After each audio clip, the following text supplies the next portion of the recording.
죄송합니다.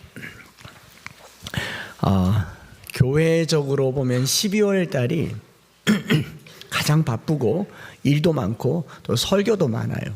설교도 많고 행정적으로 봐도 뭐 예산, 결산, 직분자, 봉사자 임명, 이듬해 내년의 목회 계획, 그리고 한 해 평가 등 많은 사역들이 있습니다. 그래서 사역자들에게는요, 성탄절을 포함한 이 1년의 마지막 한 달은 새해를 맞이하는 이제 해거리, 턱걸이가 아니라 해거리처럼 체력적으로, 영적으로, 시간적으로 여러 부분에 있어서 고가를 경험하게 되고 고비고비를 넘는 것 같습니다. 저는 해마다 12월이 안 아픈 적이 없었던 것 같고요. 12월 때마다 이렇게 힘겨운 시간을 보냈는데 올해는 유난히 아프기도 더 아프고 또 심장까지도 이렇게 치료하게 되어서 한 해를 넘기기가 참 어렵구나 싶었는데 돌아보면 주님 은혜이고, 이번 주에 이제 다시 병원에 진료를 받기 위해서 올라가는데 그때 이후로 지금까지, 지난 토요일 이후로 지금까지 아주 좋습니다. 그래서 계속 좋아지고 있고 더 좋아질 거고 아마 대구 사랑 걷기도 다시 할 수 있을 거라고 믿습니다. 네. 아픈 것보다 낫잖아요. 그렇게 특별히 우리 교회적으로는 올 한 해 지난 6개월 동안 하반기에 정말 많은 일이 있었고 그런 중에도 이곳까지 인도하신 하나님께 감사하면서 한 해를 마무리할 수 있게 되었습니다. 송구 영신 예배 때 더 많은 감사의 고백들을 하겠지만 돌이켜보면 감사할 게 훨씬 더 많죠. 아닌가요? 감사할 게 훨씬 더 많습니다. 하나님의 은혜 아닌 것이 없는 줄 믿습니다. 엠마오 교회적으로도 그렇고 제 개인적으로도 그렇고 해가 지날수록 매년 하나님께서 드라마틱하게 사용하고 계심을 절실하게 느낍니다. 오늘도 또 이 한 해도 새해에도 하나님의 인도하심과 도우심을 고백하고 감사드리는 오늘의 예배가 되었으면 좋겠습니다. 오늘 본문, 우리가 읽은 본문 말씀도요, 이 역사 속에서 일하시는 하나님의 그 손길을 우리가 보게 되는 거죠. 본문 자체에서 하나님이 어떻게 뭘 하셨다라는 것은 하나도 나타나지 않지만 누가 봐도 이건 하나님이 하셨다라고 할 만한 일들이 곳곳에 도사리고 있는 것을 알게 되지 않습니까? 그래서 사도행전 23장 말씀을 나누고 있는데요, 사도 바울이 사도행전 21장부터 예루살렘에 도착하고 나서부터 사실은 하루하루 내일 일을 예측할 수 없는 하루하루를 살고 있습니다. 이 예루살렘은 바울이 어려서부터 나기는 길리기아 다소에서 났지만 여기서 살고 배우고 자라는 어떻게 토박이 같은 곳인데 지금 바울이 겪고 있는 일은 상상이 안 되는, 예측이 안 되는 하루하루를 살고 있는 것이죠.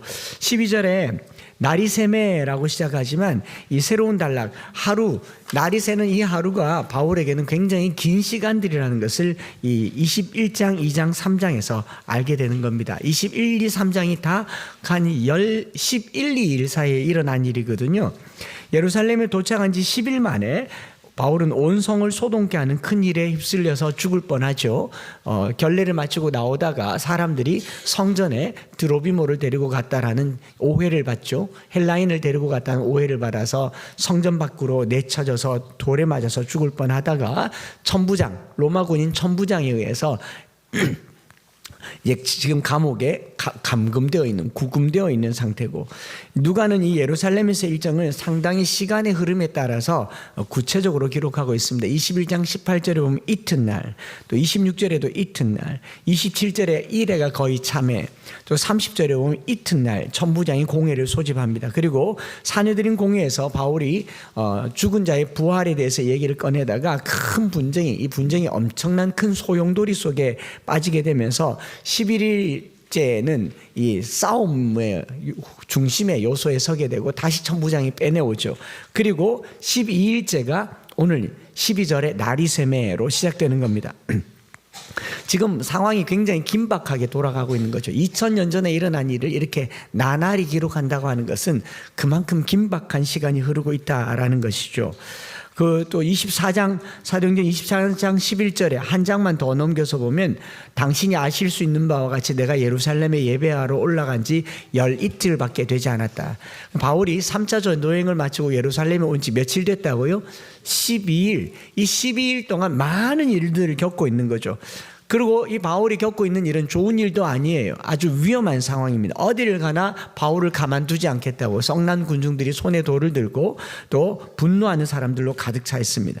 그리고 오늘 우리가 읽은 본문에는 그날 밤에 그 12일이 되는 그 전날 밤에 유대인들이 당을 지어서 은밀하게 맹세하고 동맹을 맺었는데, 이 동맹을 맺었다라는 말은 서로 다른 사람들이 동맹을 맺은 거죠. 사두개인과 바리새인과 같은 서로 다른 사람들이 연합을 합니다. 바울이 또 이렇게 적을 만들 때 연합하게 하는 힘이 있는가 봅니다. 그렇게 동맹을 맺고 바울을 죽이기 전에는 먹지도 마시지도 않겠다는 40여 명의 무리가 이 결단식을 하게 되고 그날이 새고 아침이 된 겁니다. 바울이 의도했던 예루살렘에서 복음 증거의 계획은 아직 보따리도 못 풀었습니다. 꺼내보지도 못했습니다. 사내들인 공회에서 바울이 비로소 복음을 전할 기회를 얻었어요. 바울이 전하려고 하는 복음의 핵심은 예수 그리스도께서 우리를 위해서 죽으셨고 살아나셨다라고 하는 그리스도의 죽음과 부활에 대한 이야기인데, 꺼내자마자 큰 소동이 일어나고 소용돌이 휩쓸려서 뭐 예수를 믿으라는 말도 제대로 하지 못한 채 그냥 이 산통이 깨진 거죠. 그렇게 복음이 전해지지 않는 걸 보면서요, 바울이 아마 이렇게 느꼈을 겁니다. 자기 자신도 설명이나 말로 예수 믿은 게 아니라는 것을 깨닫게 됐을 것 같아요. 설명으로는 복음을 전할 수 없고 아마 바울 스스로도 고집과 아집과 전통 속에서 예수님을 믿지 못했을 겁니다. 바울이 다메섹에서 부활하신 예수님을 만나지 않았더라면 바울 머릿속에 있는 예수 그리스도는 나무에 매달려 죽은 저주받은 사람입니다. 그리고 그 예수를 믿는 사람들은 우리 민족의 역적 같은 사람입니다. 그래서 바울은 예수 믿는 사람들을 잡아서 감옥에 넣는 것을 하나의 사명처럼 여겼던 사람입니다. 그랬던 바울이 사내들인 공회, 자기들의 전통과 자기들의 종교로 똘똘 뭉친 이 70여 명의 사내들인 공회에서 죽은 자의 부활을 얘기했을 때 누가 믿겠어요? 누가 믿겠냐고요. 저는 이 장면을 보면서 이렇게 생각을 해봤어요. 우리가 복음을 전한다라고 말할 때 복음이 전해지는 과정은요, 설득과 이해와 설명으로 되는 게 아니다라는 것을 믿습니다. 도무지 죄에 사로잡힌 인생이 어떤 방법으로 예수님을 인격적으로 만나고 구원을 얻을 수 있는가? 설명해서 되는 게 아니에요. 설득해서 되는 게 아닙니다. 신앙생활이라고 하는 것은 이 이성과 지식의 영역에 있는 게 아닙니다. 그래서 꽤 오랜 시간 동안 지성사회를 복음화시킨다고 해서 많은 변론과 변증으로 복음을 전해왔지만요, 한 영혼이 구원을 얻는 일은 영적인 일입니다. 그냥 되어지는 게 아니에요. 설득해서 되는 게 아니라는 말입니다. 사람이 그렇게 바뀌지 않죠. 복음은 설명하는 게 아니라 설명이 안 되는 하나님의 능력이 드러나는 겁니다. 설명할 수 있는 게 아니라는 거죠. 로마서 1장 16절에 내가 복음을 부끄러워하지 아니하노니 이 복음 모든 믿는 자들에게 구원을 주시는 하나님의 능력이 됨이라. 첫째는 헬라인에게, 또한 유대인에게, 그리고 헬라인에게로다. 말씀하셨던 이 말씀을 우리가 생각해 본다면 오늘 여기 앉아있는 저와 여러분들이요, 설명되고 설득이 되어서 이해가 되어서 성경 공부를 많이 해서 여기 앉아있는 것이 아니라는 사실을 믿습니다. 그렇지 않아요. 뭔가는 모르겠는데, 뭔지 모르겠는데 설명도 안 되는데 그런 어떤 인도하심과 끌림이 있어서 여기 온 거 아닌가요? 그렇죠? 제가 4학년, 5학년 이후로 교회 다닐 때 그게 이해가 돼서 교회를 다닌 게 아닙니다. 좋았어요. 뭐가 그렇게 좋게 만드는지 몰랐는데 그 향촌동의 상황하고 비교도 안 되는 천국 같은 삶이 교회에 있었습니다. 그게 좋았습니다. 꼭 필통만을 두고 하는 말은 아닌 거 아시잖아요. 사람들이 필통 때문에 예수 믿었다고 하는데 그렇지는 않아요. 누가 필통을 선물로 보냈더라고요. 필통이 무슨 전도지도 아니고.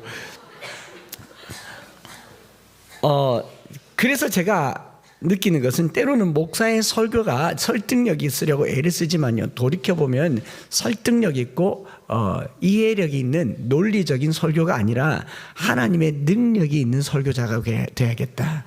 하나님이 때로는 어눌하고 허투른 말씀이라도 그 속에 울림이 있어야 되잖아요. 성령이 역사해야 되지 않겠습니까? 이제 한 해를 마감하고 새해를 시작할 때, 기도할 때 그런 영적인 깊은 체험에 대한 열망이 생기기를 축복합니다. 여기가 다메섹이 되기를 바란다라는 거죠. 그래서 예루살렘에서 당할 여러 일들을 성령님이 이미 예고했지만 바울은 이렇게 당할 줄은 예측을 못했던 겁니다.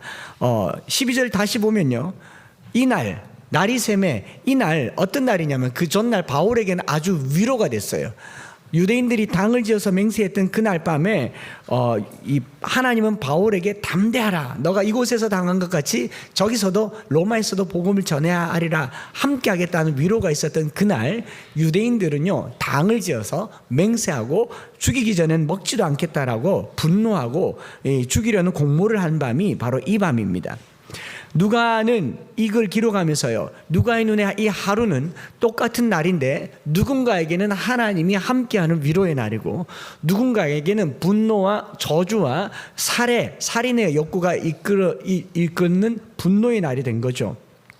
여기 맹세하였다라는 말을 아나세마티조라는 말은요 아나세마라고 하는 저주라는 표현이 담겨져 있어요. 그래서 맹세라는 말은 구약이나 신약 성경에 맹세하여 이르되 그렇게 하지 아니하면 신이 내게 벌을 내릴 것이다 라고 말하는 것처럼 저주를 걸고 하는 걸 맹세라고 해요. 맹세. 그래서 누구 하나 잡자고요? 바울 하나 잡자고 40여 명의 사람들이 동맹을 해서 물도 안 마시고 마시지도 아니하면서 바울 죽일 각오를 하는 겁니다. 2-3명의 자객이 아닙니다. 40여 명의 사람들이 맹세를 했다, 결사대를 조직했다라는 거죠. 이렇게 되면 바울의 생명은 이제 경각간에 놓여 있는 것입니다.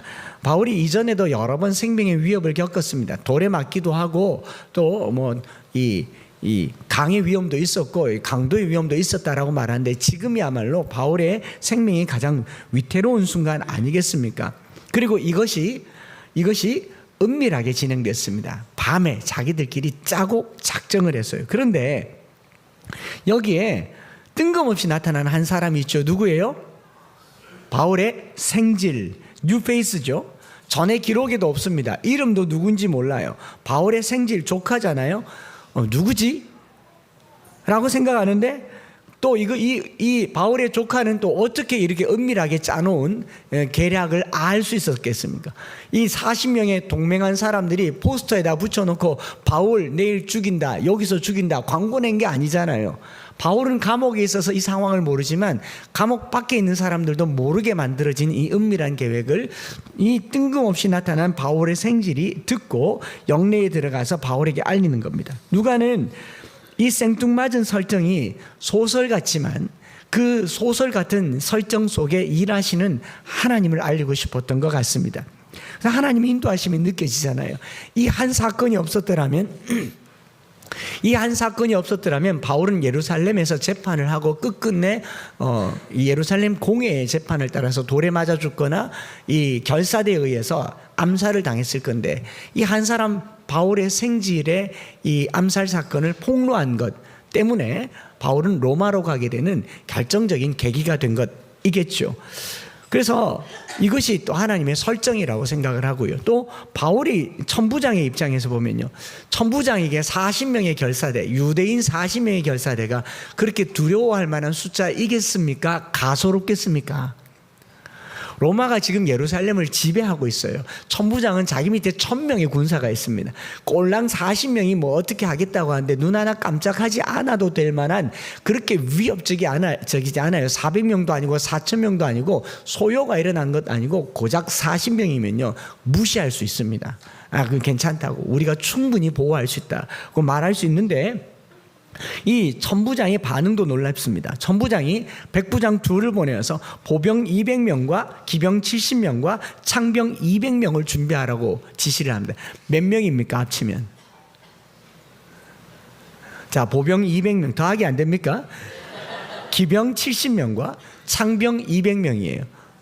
470명. 여러분 40명의 결사대를 막으려고 그 당시 세계를 정복했던 대로마 제국의 군사를 470명을 동원했다. 이거 정신 나간 일 아니겠어요? 천부장이 너무너무 소심해서 그랬겠습니까? 이상하게 자기 마음이 자기가 생각하고 이성적으로 판단이 안 되는 그런 생각으로 계속 끌려가고 있지 않고서야 이런 행동을 할 수가 없죠. 40명의 결사대로부터 바울을 지키기 위해서 움직이는 로마 병력이 470명입니다. 이건 역대급이잖아요. 역대급. 바울이 그 470명이 호위를 받으면서 보호를 받고 벨리스 총독 앞에로 이렇게 이끌림을 받고, 거기뿐만 아니라 짐승을 준비해서 마차 같은 것에 태우고, 그리고 편지까지 준비해서 바울을 호송해 가고 있는 거죠. 보병이 천부장의 명을 받고 밤에 바울을 데리고 안디바들이, 여기가 한 40km쯤 떨어져 있고 실제로 가이사랴까지는 한 80여 킬로가 되는데 한 번에 못 가니까 안디바들이라고 하는 곳에 40km쯤 떨어진 곳에 가서 이 하루를 지내고 이틀째 때 가이사랴로 가는 내용이 기록되어 있어요. 여러분, 천부장 입장에서 40명쯤은 그냥 순식간에 해치울 수 있는데, 지금 천부장이 바울을 지키는데 바울을 죽이려고 하던 40여 명의 결사대보다 더 결사적으로 지키고 있는 모습이 그림 그려지지 않습니까? 40명은 막 죽이려고 하는데 천부장이 470명을 데리고 보호하려고 해요. 저는 우리의 삶이 하나님의 이런 놀라운 보호하심이 새해에 시작되기를 축복합니다. 그리고 또 은밀하게 죽이려고 했는데 천부장도 또 은밀하게 밤에, 밤 9시에, 밤 3시면 9시거든요. 밤 9시에 밤새도록 해서 이렇게 데리고 가도록 하고 있는 겁니다. 서로를 지키고 아껴줘도 부족할 동족들은 죽이려고 혈안이 되어 있고요. 이스라엘을 정복하러 왔던, 어떻게 보면 정복하고 지배하러 왔던 로마 군인들이 바울을 지키고 있는 이런 아이러니한 역설적인 걸 보면서요, 하나님이 일하는 방식은 참 우리의 생각과 다르다라는 겁니다. 오늘 저와 여러분들이 이 본문을 통해서요, 하나님께서 어떻게 일하시는지를 한번 이렇게 살펴보고, 올 한 해에도 그렇게 일하셨으면 내년에도 우리 가운데 일하시는 하나님을 경험하시기를 바랍니다. 첫째로는요, 하나님은 우리가 기대하는 것보다 훨씬 더 크게 역사하시는 하나님이십니다. 기대를 넘어서 역사하시는 하나님이 우리 하나님이세요. 누가 말하기를 하나님은 딱 기도한 대로 주신다, 정확하게 그대로 주신다. 하나님이 그렇게 째째하지 않으세요. 40명 결사대를 보고 40명 군인을 붙이고 그러지 않습니다. 하나님이 470명 꼼짝도 못하게 그렇게 딱 보호해 주시는 것처럼, 하나님이 우리를 위해서 일하실 때는요, 내가 생각한 것보다 넘치도록 부어주시는 하나님이신 줄 믿습니다. 그래서 우리 그런 찬양 하잖아요. 나의 기도하는 것보다 더욱 응답하실 하나님, 나의 생각하는 것보다 더욱 이루시는 하나님, 우리 가운데 역사하신 능력대로 우리들의 간구함을 넘치도록 능히 하실 주님께 모든 영광과 존귀 찬양과 경배를 돌릴지요. 같이 할까요? 모든 영광과 존귀 찬양과 경배를 돌릴지어다.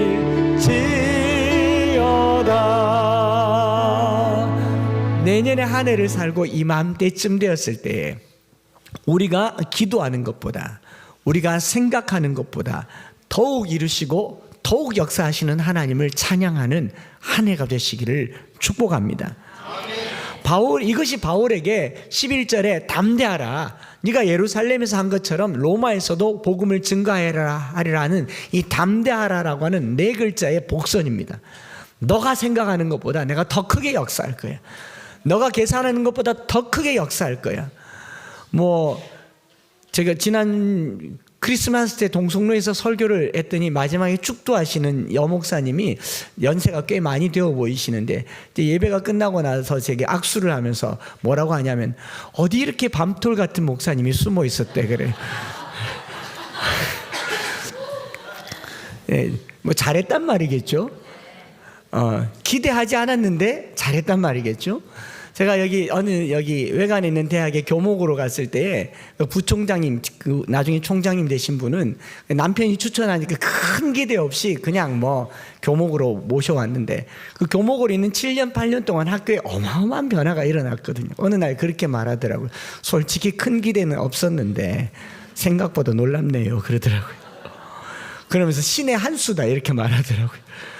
여러분, 우리가 큰 기대하지 않고 일하는 것 같아도요, 하나님은 우리의 기대를 넘어서 역사하십니다. 그래서 제가 여기 이사 오고 나서 우리 장로님들, 또 여러분들 위해서도 기도하지만 우리 장로님들 계산상으로는 앞으로 뭐 성공할 가능성이 크게 뭐 많지 않아 보여요. 뭐 미안합니다. 그런데요, 늘 기도할 때는요, 저분들이 생각하는 것 이상으로 상상도 못할 만큼 하늘의 복을 더해달라고 그렇게 기도합니다. 제가 이쪽 땅을 두고 기도한다고 했더니 우리 장로님은 이 땅만 가지고 안 된다고 이쪽까지 다 달라고 기도하는데, 그 정도 하려면 하나님이 웬만큼 부어주셔서 안 되겠죠. 장로님들 통해서 일하시는 하나님을 기대합니다. 여러분들 통해서도 그렇게 일하실 하나님을 기대합니다. 정작 지켜주기를 바랬던 바리새인들은 바울을 죽이려고 달려들었고, 지배하고 정복하려고 죽이려고 했던 로마인들은 천부장, 심지어는 총독까지 나서서 헤롯의 궁에 바울을 지키고 있는 모습을 보게 되죠. 그래서 어떻게 보면 우리가 감옥 같은 삶, 어떻게 이런 삶이 내게 있을까 싶어도요, 그게 복일 수 있습니다. 그게 하나님이 우리를 지키시는 도구일 수도 있겠다 싶습니다. 그래서 우리의 생각보다 크게 일하시는 하나님을 늘 경험하기를 축복합니다. 두 번째로 하나님이 일하시면 어떻게 드러나는가 생각해 보니까 우연처럼 보이는 하나님의 필연이 있더라. 뭐 본문 딱 봐서 알겠죠. 바울의 생질이 어디서 생뚱맞게 나타나서 생질인가? 그냥 하늘에서 뚝 떨어지듯이 그 40명이 은밀하게 계획한 것을 어떻게 알고 영내에 가서 바울에게 삼촌 큰일 났다고, 당신 이제 제사장이 불러서 가면 큰일 난다고, 가지 마라고 어떻게 이 일을 말했겠느냐라는 말입니다. 이 엑스트라 같은 인물이지만 바울의 걸음을 로마로 이끌어가는데 혁혁한 역할을 했던, 이걸 우리는 전문 용어로 하나님의 섭리라고 얘기합니다. 하나님의 인도하심이라고 얘기해요. 우연한 일이고 인간 편에서 보면 아주 우연한 일이겠죠. 바울의 생질이 지나가다가 들었을 수도 있고, 아니면 그 바울의 40명 결사대 중에 한 사람이 바울의 생질과 친했을 수도 있지만, 우연하게 들은 소식이 바울의 걸음을 싹 바꾸었고, 그 바울의 걸음이 로마를 복음화시키는데 중요한 단초가 되지 않습니까? 저는 이런 작은 사건 하나하나 속에 하나님의 선하신 인도하심이 있는 줄 믿습니다. 오늘 저와 여러분들이 만나서 함께 예배드리고 공동체를 이루고, 여러분 이전에 우리가 알았습니까? 저 아셨어요? 저도 여러분 모르잖아요. 이 작은 만남이지만 앞으로 일어나게 될 일을 기대하시기 바랍니다. 이게 우연히 만났잖아요. 우리 뭐 집사님 우연히 팔거천 지나가다가 엠마오교가 여기 있네 하고 올라온 그날 하필 제가 교회에 있어가지고 그날 만나서 함께 신앙생활하고, 뭐 모든 사람들이 그렇지 않습니까? 목사님 한 번만 만나고 대화하고 싶다고 와서 계속 함께하는 사람들이 여기 얼마나 많지 않겠어요? 우연한 만남이지만 이것이 필연이고 하나님의 계획 속에 일어나는 소중한 사건이 되기를 축복합니다. 나중에요, 천국 가서 우리 인생을 배경으로 하나님께서 이 드라마를 쫙 보여주시지 않겠어요? 보여주실 때에 어쩌면 오늘의 이 만남을 하나님께서 계획하시고 작정하시고 인도하신 만남이 되기를 축복합니다. 그러고서 그때 내가 엠마오 교회가 아니었더라면, 그때 내가 뭐 아무개 집사님, 아무개 목사님, 한 목사 아니었더라면 어떻게 살 뻔했을까? 이거는 신의 한 수다. 그래서 제가 한창수 아닙니까? 그런 것처럼 우리 인생이 그런 우연인 것처럼 다가오는 필연적인 인생의 전환점이 되기를 축복합니다. 바울의 인생은요, 다메섹 전과 후가 명확한 이 180도 달라지는 계기잖아요. 바울이 다메섹에서 예수님을 만나기 전에는요, 우연, 필연 따위는 중요하지 않은 사람이었습니다. 바울은 계획적인 사람입니다. 치밀한 사람입니다. 용이 주도한 사람입니다. 바울은 평생을 말씀 붙들고 살았고, 말씀에 빗대어서 세상을 해석하던 사람입니다. 그래서 다메섹에 예수 믿는 사람들을 잡아내려고 할 때도 대제사장에게 가서 공문을 받아서 절차를 따라 성급하게 감정 따라 행하는 사람이 아니었어요. 그런데 바울이 다메섹에서 예수님을 만나고 난 이후로부터는 하나도 자기 뜻대로 되는 게 없습니다. 하나도 자기가 생각하고 계획된 대로 없는 우연들의 연속이 계속 일어납니다. 사도행전 9장 5절과 6절에 예수님을 만나고 나서 주여 누구시니까? 이르되 나는 네가 박해하는 예수라. 너는 일어나 시내로 들어가 네가 행할 것을 네게 이를 자가 있느니라. 시내로 들어가라. 네가 행할 것을 네게 이를 자가 있느니라. 예수님이 말씀해 주시면 되죠. 아닙니까? 이걸 꼭 누굴 시켜서 말합니까? 지금 말한 김에 말해 주세요 이렇게 하면 되잖아요. 그렇죠? 근데 꼭 누군지도 몰라요. 하나님은 또 여기 가서 아나니아를 통해서 바울이라는 사람이 있다 가서 만나라. 이런 이야기를 받을 때 요즘으로 치면 예언이다.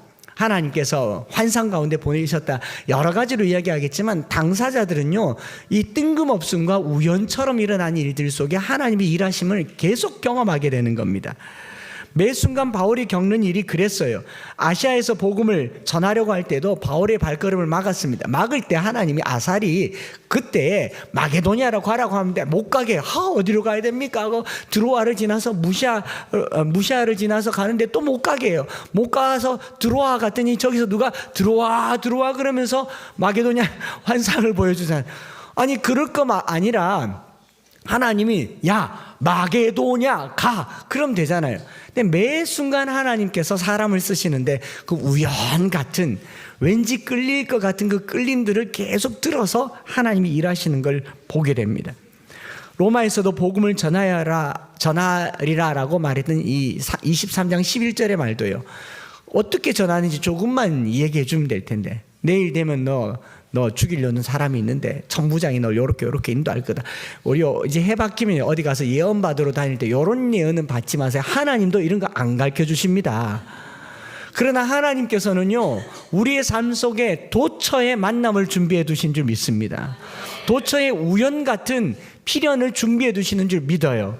그렇기 때문에 한 해를 살아갈 때 매 순간 하나님께 예민하고 하나님 이것은 무슨 뜻입니까? 기도하면서 사시기를 축복합니다. 이런 죄수의 몸으로 로마로 가게 될 것을 몰랐지 않겠습니까? 2024년 마감하고 새해를 시작하면서요, 우리의 매일의 삶 속에 일어난 작은 사건들, 그 사건들이 우리에게 하나님이 계획하심이 되기를 바랍니다. 지난주 중에 병원에 입원해 있으면서 우리 시찰의 목사님들이 문자를 많이 보냈는데 그 중에 한 분 목사님이 문자를 보냈는데 그 앞에 문자가 2021년도에 보내고 2024년도에 문자가 왔어요. 한 3년 만에 문자가 오셨는데 2021년도에 보낸 문자가 뭐냐면 목사님 매천동에 교회가 하나 있는데 이사를 가려면 이 교회가 지금 매매하려고 내놓았습니다. 22억입니다. 그랬어요. 그 교회가 지금 이 교회입니다. 여러분 3년 전에 저희가 와가지고 우리는 택도 없습니다. 엄두도 안 납니다 하고 했는데 거의 그 반의 하나님 인도하심으로 여기까지 오게 된 거잖아요. 제가 그 문자를 지난주에 봤어요. 근데 그때 그 문자 받고 여기 한번 와봤었는데 그때는 아니었던 것 같아요. 근데 그 후에 다시 왔을 때는 맞더라고요. 뭐가 바뀌었습니까? 금액이 바뀌었구나. 다른 건 없었는데 왜 하나님이 우리 마음을 이렇게 움직였는지 저는 그걸 알 길이 없어요. 그런데 마음에 내가 기도를 더 많이 하는 목회자가 되고 싶다. 바쁘고 분주하게 다녔지만 바쁠수록 더 많은 기도가 필요한 것이 사역자다라는 것을 피부로 느끼고 있을 때에 하나님께서 이 공간을 주신 줄 믿습니다. 그래서 내년 기도 365 할 때에요, 저와 여러분들이 이곳에서 기도하면서 하나님께서 예비해 두신 놀라운 일들이 일어나기를 바랍니다. 생각하니까 많네요. 아내가 여기 나온다고 하는데 차를 태워주면서 교회도 엠마오 교회 들어보지 못한 이상한 이런 이름이 흔하지 않거든요. 또 간판도 없고 종탑도 없고 303 비전센터 누가 신천지로 알더라고요.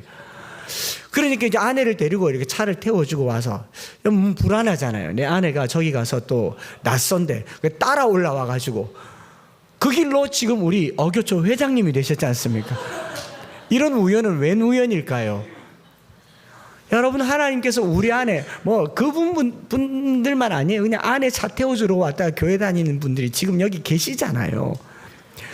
남편이 교회 한번 가보자, 평생 안 다니던 교회를 그냥 이번에는 가야겠다고 하고 오신 분도 있지 않습니까? 이런 우연한 일들이 하나님의 계획이고 섭리인 것처럼 내년에도 우리 삶에 일어나는 수많은 일들이 하나님의 계획과 섭리가 되기를 축복합니다. 한 가지만 더 말씀을 드리면요, 부르심에 충실한 사람을 통해서 하나님이 일하십니다. 자기의 사명, 부르심, 자기의 소임에 충실한 사람을 통해서 하나님이 일하는데요, 오늘 본문 읽어보면 자신을 죽이겠다고 밥도 안 먹고 물도 안 마시고 바울을 죽이려고 하는 결사대가 40여 명, 이 보통 일이 아니죠.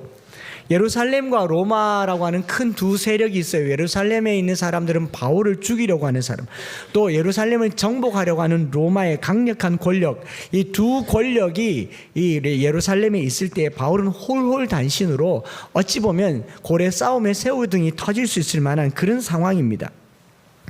역사와 전통으로 예루살렘을 지키려고 했던 이 공회원들과 또 군사력과 조직력으로 예루살렘을 지배하고 있던 이 로마 사이에서 바울은 예루살렘의 전통을 거부하고 로마의 조직력 앞에 홀로 서 있는, 어떻게 보면 홀홀단신이에요. 존 스토트 목사님은 이 본문을 어떻게 얘기하냐면요, 권력의 두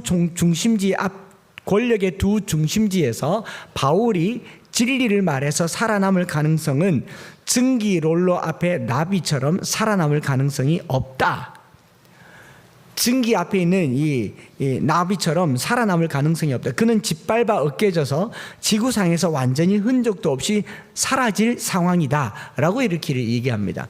죽이려고, 동족은 죽이려고 하고 로마 군인은 마음만 먹으면 바울을 없애버릴 수 있는 그런 사람들입니다. 그런데 16절에 바울의 조카가 생질이 이 상황을 알려주고, 바울은 이 내용을 백부장을 통해서 천부장에게 알리고, 천부장은 그날 밤에 갑자기 모든 계획을 변경해서 밤 3시에, 우리로 치면 저녁 9시에 470명의 군인들을 대동해서 이 80-90km 되는 가이사랴까지 가는데 한 번에 못 가잖아요. 한 번에 못 가니까 40여 킬로가 되는 안디바드리까지 가서, 안디바드리까지 가면 보병들이 자기가 지키는 경계가 있어요. 여기서부터 더 못 나갑니다. 여기는 다른 로마 군인들이 지키는 곳이니까. 여기까지 가서 보병들은 돌아가고 나머지 사람들이, 기병들이 바울을 데리고 가이사랴까지 가서 이 총독에게 가서 헤롯 궁에 보호받게 되는 거죠. 이런 드라마틱한 내용이 이틀간 이루어진 일인 겁니다. 뿐만 아니라 천부장이 총독에게 편지를 써서 그 글에 보면은요, 내가 이만큼 대동하여서 바울을 보호한다고 했을 때 총독의 입장에서는 뭐 대단한 사람 온 줄 알았을 거 아닙니까? 근데 뚜껑을 열어보니까 로마 시민인데 억울하게 죽임당하는 것을 막기 위해서 내 소임을 다해서 보낸다 하면서 어마어마한 군인을 보내서 이렇게 지키고 있는 겁니다. 저는 천부장과 이 40명의 결사대의 이 서로 반대되는 행동들을 보면서 이런 생각을 하게 되었어요. 누구에게나 자기가 살아가는 동안에 자기에게 주신 삶의 소임, 부르심이라는 게 있습니다. 군인은 군인으로서의 부르심이 있고, 우리 학생들은 학생으로의 부르심이 있습니다. 직장인은 직장에서의 부르심이 있어요. 성도는 성도로서 어떻게 살아가야 할 삶의 본연의 부르심이 있습니다. 그 본질을 놓쳐버리면 분노하고 증오하고 자기에게 주어진 소임을 파괴하는 데 사용되게 됩니다. 군인이 나라를 지켜야 하는데 나라를 파괴할 수 있는 힘을 가지고 있잖아요. 자기 소임을 잘 못 감당하면, 정말 이번에 계엄이라고 하는 이 끔찍한 사건을 통해서 그럼에도 불구하고 놀라운 것은 어느 군인도 무력을 가졌지만 무력을 행사하지 않았고, 그들이 배우고 훈련받은 대로 백성들을 저지하고 국기를 저지하려고 했지만 백성들을 보호하고 있는 모습을 보면서 진짜 군인이다라는 생각을 했어요. 대한민국 군인 참 훌륭하다라는 생각을 했어요. 명령이니까 해야 하지만, 그러나 그 명령이라도 내가 해야 할 소임을 지키는 것, 군인으로서의 이야기 아니겠습니까? 그 예루살렘의 아히만이라는 책에서 보셨잖아요. 악의 보편성이라고 하는 책에 유대인들을 학살했던 그 군인이, 장교가 자기는 뭐라고 얘기합니까? 나는 평범한 아버지이고 일상적인 군인이며 내가 한 것은 상관의 명령을 따라서 그대로 시행한 것밖에 없다. 나는 죄가 없다. 그렇게 말했을 때 아이만 그 고발하는 고발장에 너가 하는 일은 죄가 아니지만 죄인 줄 모르게 하는 그것이 죄다. 악의 보편성을 받아들이는 것이 죄다라고 얘기해요. 남들이 다 하기 때문에 하는 게 아니고 상관이 명령했기 때문에 지키는 게 아니라 군인은 군인으로서의 사명을 다하는 거, 그게 나라를 지킨 일이 된 줄 믿습니다. 이 민족에게 중요한 사건이에요. 전 세계에서 민주주의가 한 걸음 더 발전한 사건이 이번의 일이라고 생각을 합니다. 물론 우리는 아직도 해결해야 될 과제가 많습니다. 이걸 뭐 다시 물리고 어떻게 원래대로 된다고 하더라도 뭐 지금 대통령이 개헌 말고는 할 방법이 없는데 탄핵이 취소된다고 하는데 뭐 하겠습니까? 그게 더 고민이에요. 그래서 우리가 기도해야 된다는 거죠. 중요한 것은요, 자기 소임을 다하라는 겁니다. 대통령은 대통령의 소임을 다하고, 국회의원은 국회의원의 소임을 다하고, 국무총리는 총리의 소임을 다하고, 군인은 군인의 소임을 다하고, 학생들은 학생들의 소임을 다하세요. 프로게이머도 아닌데 왜 게임에 빠져 있냐고. 가수도 아닌데 왜 음악에 빠져 있냐고. 자기 일 하세요. 자기 일 하는 것이 나라 살리는 일입니다. 직장인들이 직장 열심히 사는 것이 나라 살리는 일이에요. 하나님은 세상을 지으셨을 때요, 우리에게 복 주시면서 생육하고 번성하여 땅에 충만하라. 우리만 충만하라가 아닙니다. 땅을 다스리라, 땅을 정복하라고 했을 때는 모두가 사는 세상이 되라고 말씀하셨어요. 나만 살라고 만든 세상이 아니라 모두가 살라고 만드는 세상. 그러려면요, 서로 지켜줘야 됩니다. 서로 지켜줘야 돼요.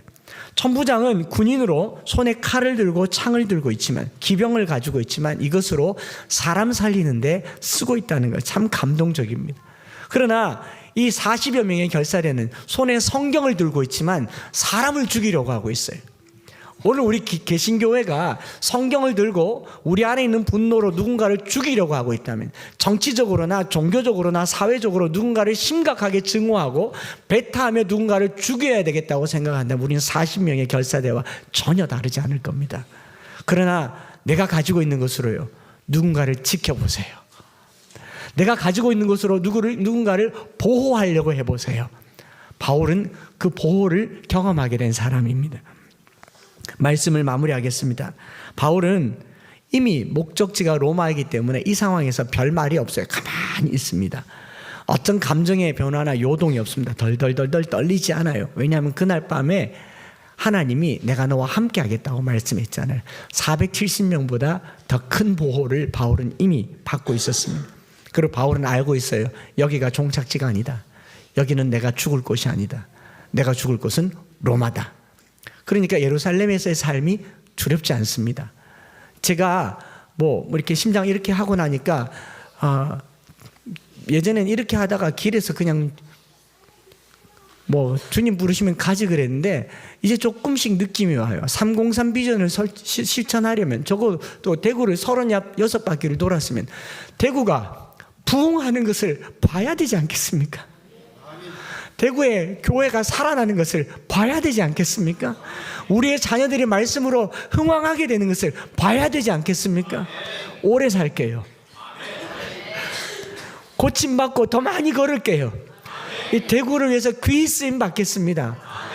사명이 있는 사람은요, 그렇게 사는 거 아니겠어요? 한 해를 마무리하면서 새해를 맞이하는데 여러분, 일주일이면 끝나요. 다음 주면 전혀 새로운 세상을 또 맞이하게 될 텐데 흐르는 시간 속에서요, 하나님의 일하심을 느끼셨다면 내년에도 하나님의 일하심을 고백하면서 송구영신 예배 때 To be continue 하시겠습니다.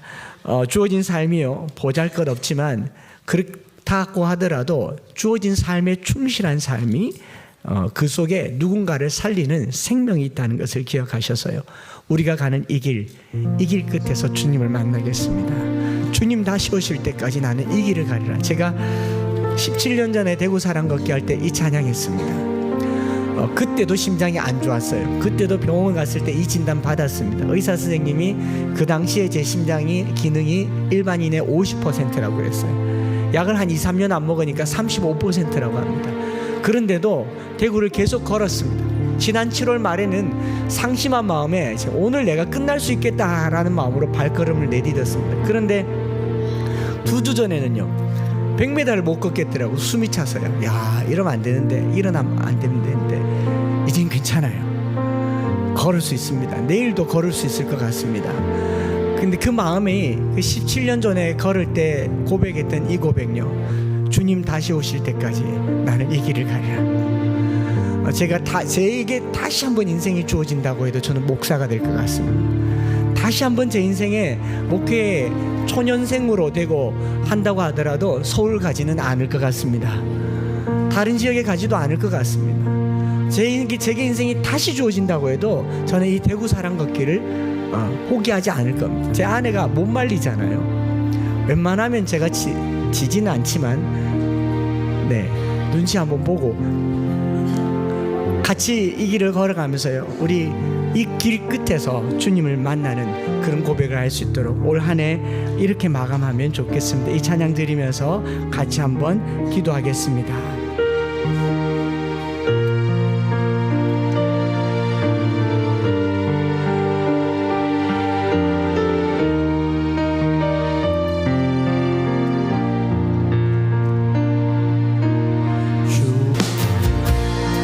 다시 한번 이 찬양 가사를 생각하고 말씀 생각하면서 한 번 더 찬양 드릴 텐데요, 지금까지 어디까지 왔든지 우리 믿음에서 떠나지 맙시다. 이 신앙의 걸음을 놓치지 마십시다. 이 길 다시 오실 때까지, 주님 다시 오실 때까지 나는 일어나 달려가리라. 주의 영광 온 땅 덮을 때 나는 일어나 노래하리. 나는 일어나 노래하리. 내 사모하는 주님 온 세상 부주시라. 내 사모하는 주님 왕이. 이 두 손 높이 들고 내 사모하는 주님, 내 사모하는 주님 온 세상 구주시라. 부주시라. 내 사모하는 주님 영광의 왕이시라. 영광의 왕이시라.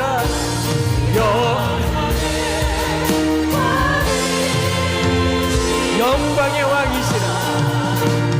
영광의 왕이시라. 우리 이 시간에 주여 한번 무릎짓고 기도할 텐데요, 어디까지 이르렀든지 그대로 가기를 원합니다. 여러분, 우리 삶이 더 나아질 것이라는 보장은 못하지만 우리의 삶의 작은 일도 하나님의 계획 속에 있을 것입니다. 그 우연 같은 일을 통하여 하나님은 크고 놀라운 일을 행하실 것입니다. 우리 하나님의 섭리를 믿으십시다. 내가 주어진 삶에 충실하게 살겠습니다. 주님, 내 삶이 살리는 삶이 되기를 원합니다. 하나님 역사하여 주시옵소서. 어디까지 이르렀든지 그대로 달려가겠습니다. 믿음의 줄을 놓지 않겠습니다. 주님 역사하여 주시옵소서. 우리 주여 한번 부르짖고 합심해서 기도하겠습니다. 주여, 살아계신 아버지 하나님, 오늘 우리가 주님 앞에 말씀 붙들고 기도하며 나아갑니다. 오늘 우리를 위하여 일하시는 하나님, 우리가 기대하고 기도하는 것보다 크고 놀랍게 일하시는 하나님,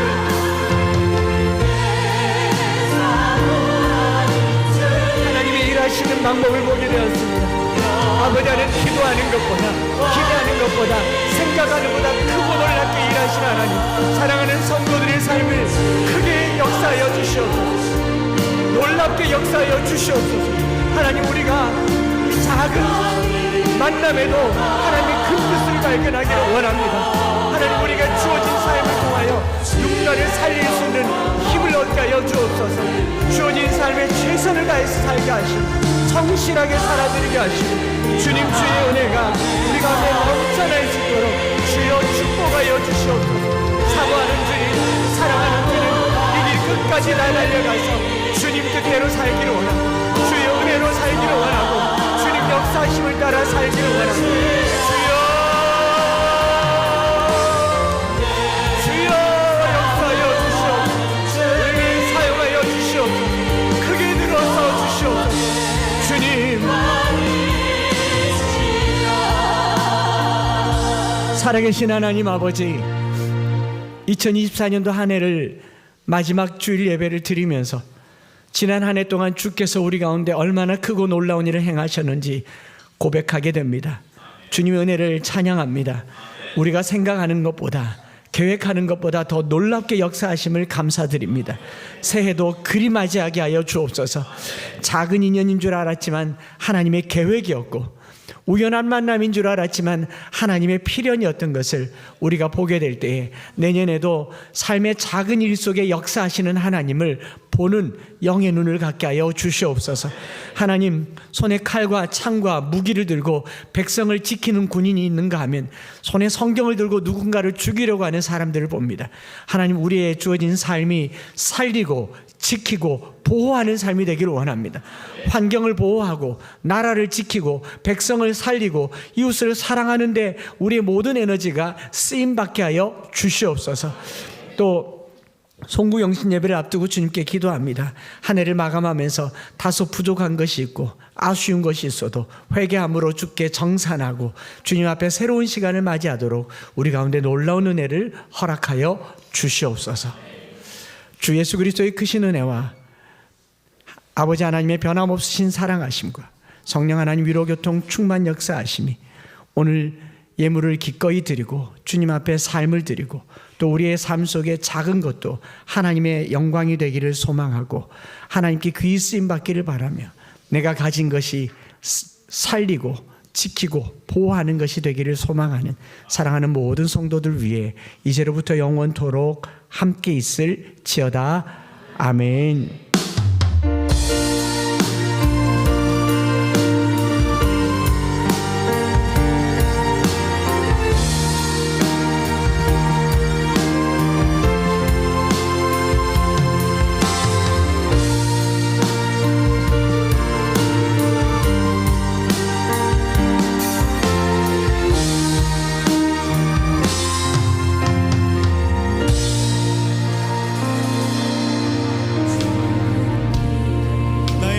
가지고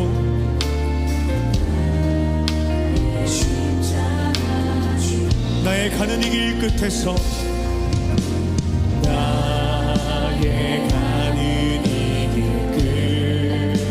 끝에서 나는 주님을 보리라. 영광에 내 주님 나를 맞아주시니